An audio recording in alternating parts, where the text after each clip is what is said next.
मित्रांनो, श्री स्वामी समर्थ। तर मित्रांनो, सोमवारी मोहिनी एकादशी आहे। तर या दिवशी आपल्याला आपल्या घरच्या पूजेचा जो तांबा आहे, कलसा आहे, त्याच्यामध्ये थोडे गंगाजल आणि जल टाकून घ्यायचे, पाणी टाकायचे आहे आणि त्यामध्ये तुळशी मंजुरा असेल तर तुळशी मंजुरा टाकावी आणि संपूर्ण घरभरात ते पाणी शिंपडावे। याच्याने सततची कटकट जी आहे तर ती कायमची चालली जाईल। नेगेटिव्ह ऊर्जा जर घरात झाली असेल तर ती चालली जाईल।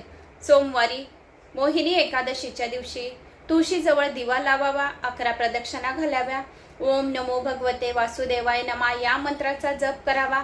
याच्याने धनलाभ होतो।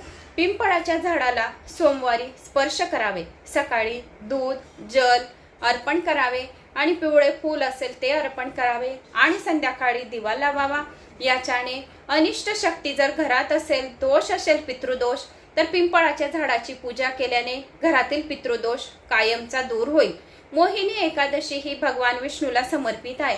मोहिनी एकादशीच्या दिवशी विष्णू कथा, विष्णू सहस्र नावाचा जप आणि श्री राम राम रामेती रमे रामे मनोरमे सहस्रनाम ततुल्यम राम नाम वराणने या मंत्राचा जर आपण जप केला तर विष्णूचे 1000 नावांचे आपण श्रवण पठण करून घेतले, याची आपल्याला पुण्यफळाची प्राप्ती होईल। एकादशीच्या दिवशी शंख जर असेल तुमच्या घरी तर शंखामध्ये गंगाजल, पाणी, दूध आणि केशर मिश्रित जल भगवान विष्णूच्या मूर्तीवर, या बाळकृष्णाच्या मूर्तीवर अर्पण करावा आणि ओम नमो विष्णवे नमः, श्री स्वामी समर्थाय नमः जो भगवान विष्णूचा तुम्हाला आवडता मंत्र असेल त्याचा जप करत करत अभिषेक करावा। अष्टगंधक लावावे, पिवळे वस्त्र त्यांना अर्पित करावा आणि त्यांना तुळशी पत्र अर्पित करावे।